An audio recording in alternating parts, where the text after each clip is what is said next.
जय हिंद मित्रांनो, मी विजय कदम आपल्या सर्वांचं एज्युकेटिव्ह इंडिया ग्रुप आणि विजय IAS अकॅडमीमध्ये स्वागत करतो आहे. तर आपण जी राज्यसेवेची परीक्षा असेल किंवा कंबाईनची परीक्षा असेल, तर याच्यासाठी चालू घडामोडी हा सगळ्यात महत्त्वाचा मुलांचा प्रश्न असतो की कधीपासून पर्यंत करायचा आहे आणि नक्की काय वाचायला पाहिजे. तर त्या संदर्भात हे व्हिडिओ आहे बघा. तत्पूर्वी एज्युकेटिव्ह इंडिया ग्रुपचं मोबाईल ॲप्लिकेशन आहे, डिस्क्रिप्शन लिंक खाली दिलेली आहे, डिस्क्रिप्शन बॉक्समध्ये लिंक. तर नक्की ॲप्लिकेशन डाउनलोड करा. कंबाईनचा बेस्ट कोर्स आहे त्या ठिकाणी, त्याचबरोबर राज्यसेवेचा पण कोर्स आहे आणि सगळ्यात महत्त्वाचं NCERTचा पण बेस्ट कोर्स आहे की ज्याच्यामध्ये संपूर्ण NCERT 6वी ते 12वीपर्यंत शिकवलेले आहेत. नंबर ऑफ कोर्सेस आहे. ॲप्लिकेशन खाली लिंक दिलेली ॲप्लिकेशनची डाउनलोड करा तुम्ही. आणि टेलिग्राम चॅनल त्याची पण लिंक आहे, ते पण डाउनलोड करा. आपण आपल्या मुद्द्यावरती येऊ की एक म्हणजे आपल्याला करंट अफेअर करायचं आहे आणि करंट अफेअर करत असताना कुठून कुठंपर्यंत करायचं हा सगळ्यात महत्त्वाचा मुद्दा आहे बघा. आता जर समजा राज्यसेवेची परीक्षा घेतली तर राज्यसेवेची परीक्षा 21 ऑगस्टला आहे. मग जर 21 ऑगस्टला असेल तर मागच्या एका वर्षाचं करंट अफेअर करायचं आहे. मग मागच्या एका वर्षाचं जर करंट अफेअर जर तुम्हाला करायचं असेल तर मी म्हणेल की साधारणतः जूनपासून तुम्ही करंट अफेअरला सुरुवात करा. इथं लिहितो, एक मिनिट.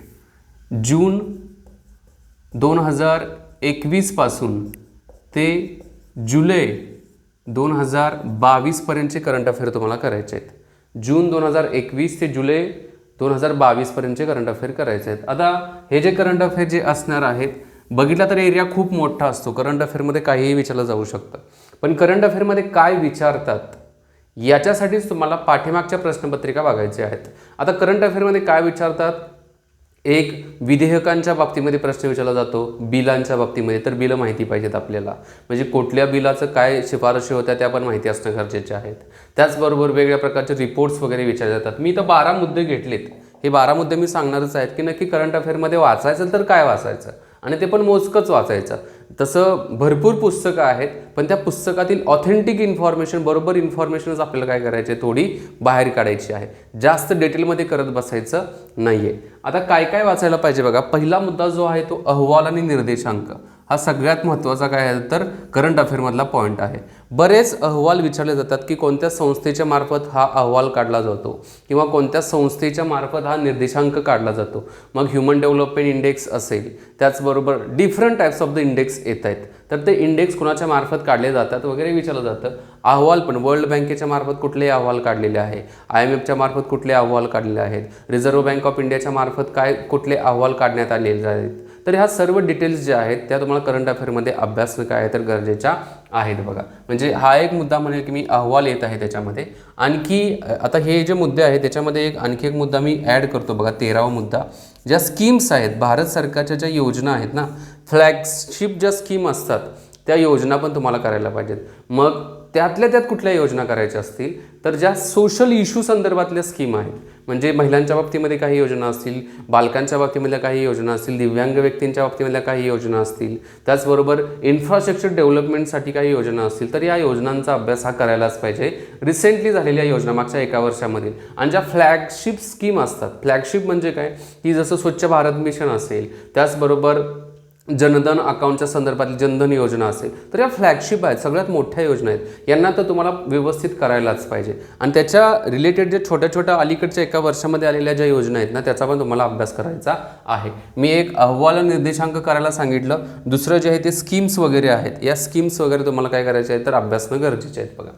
त्याच्यानंतर राजकीय घडामोडी कुठल्या कुठल्या झालेल्या आहेत. राजकीय घडामोडीमध्ये काय की OBCचं रिझर्वेशनच्या बाबतीमध्ये असेल, मराठा रिझर्वेशनच्या बाबतीमध्ये असेल, कुठल्या समित्या याच्या संदर्भात बसवलेल्या आहेत, त्या समित्यांच्या संदर्भातली संपूर्ण माहिती राजकीय घडामोडीमध्ये. मग आता पश्चिम बंगालच्या निवडणुका झाल्या मागच्या वर्षी, त्याचबरोबर इतर राज्यांच्या, गोव्यामध्ये निवडणुका झाल्या, दिल्लीमध्ये, ह्याच्यामध्ये पंजाबमध्ये निवडणुका झाल्या.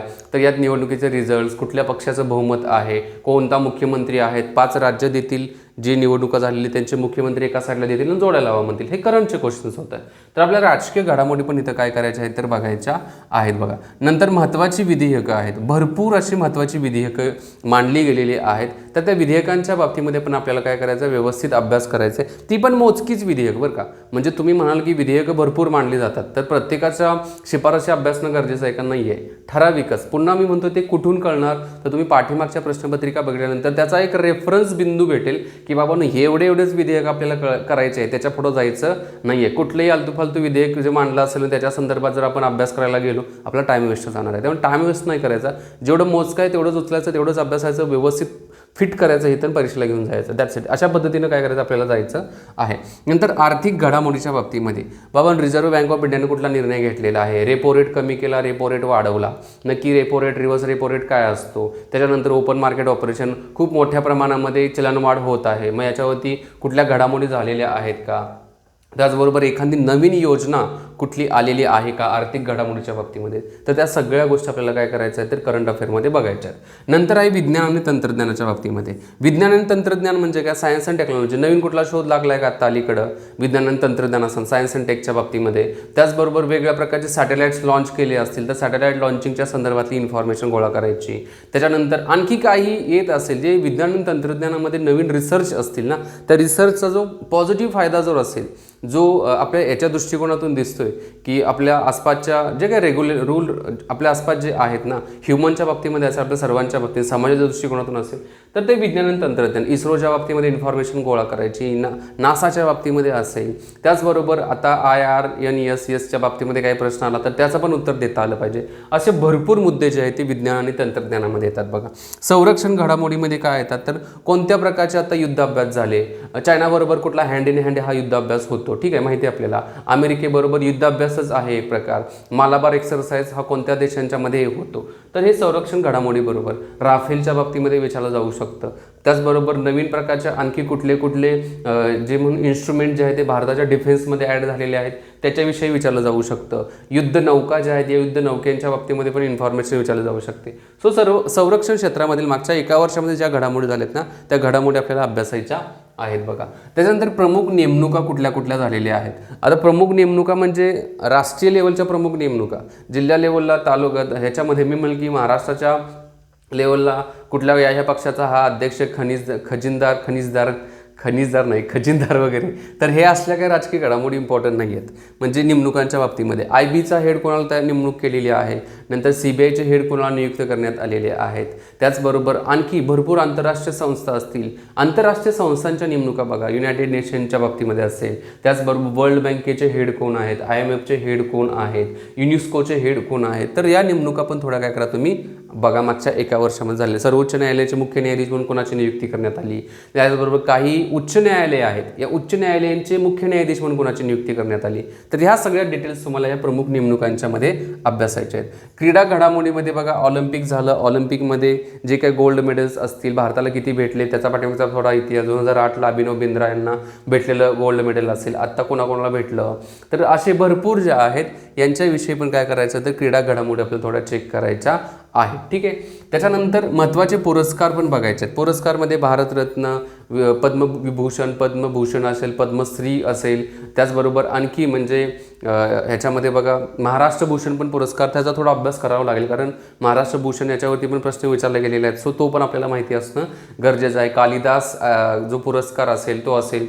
त्याचबरोबर ह्याच्यामध्ये आंतरराष्ट्रीय फिल्मफेअरचा पुरस्कार वगैरे असतात, तर ते सगळे पुरस्कार पण आपल्याला काय करायचं आहे तर बघायचं. ऑस्कर, इंटरनॅशनल लेवलचे ऑस्कर्स वगैरे असतील, नोबेल पारितोषिक वगैरे असेल, तर ते सगळे पुरस्कार इथं बघायचे आहेत. बघा आंतरराष्ट्रीय घडामोडीमध्ये बऱ्याच गोष्टी येतात, त्या बऱ्याच गोष्टींना पण अभ्यासणं गरजेचं आहे. आंतरराष्ट्रीय घडामोडी जसं आता युक्रेनचं रशियाचं युद्ध चालू आहे, त्याच्या पाठीमागचं कारण काय आहे. त्याच्यानंतर कारण इन द सेन्स की ऑप्शनमध्ये विचारलं जाऊ शकतात की युक्रेन रशियाचं युद्ध, युक्रेन रशिया यांच्या बॉर्डरच्या संदर्भातला जो वाद आहे तो सांगितला जाऊ शकतो किंवा त्याच्या संदर्भात क्वेश्चन येऊ शकतो, तर तो आंतरराष्ट्रीय घडामोडीमध्ये येतो. कृषी आणि पर्यावरणाच्या बाबतीमध्ये पण क्वेश्चन्स भरपूर येतात, तर त्याच्या बाबतीमध्ये पण काही योजना असतील शेती संदर्भातल्या. त्याचबरोबर पर्यावरणामधील काय केलं जाऊ शकतं की कुठले खाली ग्रीन गॅसेस आहेत की त्या ग्रीन गॅसेसचा परिणाम एन्व्हायरमेंटवरती होत आहे. प्लॅस्टिक बंदीवरती पण प्रश्न अलीकडे विचारला जाऊ शकतो कारण 1 जुलैपासून सिंगल युजेबल प्लास्टिक बंद केलेलं आहे, तो पण क्वेश्चन असू शकतो. नंतर काही जे ज्येष्ठ लोक असतील त्यांचं निधन झालेलं असेल तर त्यांच्याविषयी पण नरसिंहराव यांचं निधन वगैरे झालं तर त्यांच्या संदर्भात त्यांनी काय केलं होतं, अशा भरपूर काय तर व्यक्ती आहेत त्यांच्या संदर्भात प्रश्न विचारला जाऊ शकतो. जसं म्हणून शेवटी स्कीम्स ज्या योजना आहेत त्या योजना पण 20 ते 25 योजना आहेत, स्कीम्स आहेत, त्या स्कीम्स व्यवस्थित अभ्यासा, त्या स्कीम्सवरतीच प्रश्न येतात. त्या प्रश्नांना फक्त काय करायचं आहे, आपल्याला ॲनालिटिकल पद्धतीने ॲनालिसिस करून त्याचं उत्तर काढायचं आहे. तर अशा प्रकारे मी म्हणेल की 13 टॉपिक येत आहेत. हे 13 टॉपिकनं थोडं काय करा, व्यवस्थित बघा. पण बघत असताना पहिल्यापासून शेवटपर्यंत वाचण्यापेक्षा टू द पॉईंट वाचा. जेवढे पाहिजे तेवढंच घ्या, त्याच्यापेक्षा जास्त घेऊ नका. टाईम अँड कॉस्टचा बेनिफिट पण बघा आणि त्या आधारावरती टार्गेटला फिक्स करा. ठीक आहे. बाकी एज्युकेटिव्ह इंडिया ग्रुपचं मोबाईल ॲप्लिकेशन मी सांगितलं तसं आहे. त्याच्यावरती पण जे कोर्सेस आहेत त्याच्यामध्ये पण मी करंट अफेअर्स घेणारच आहे. सो तुम्ही काय करू शकता, ॲप्लिकेशन डाउनलोड करू शकता. मी इथं थांबतो. जय हिंद मित्रांनो.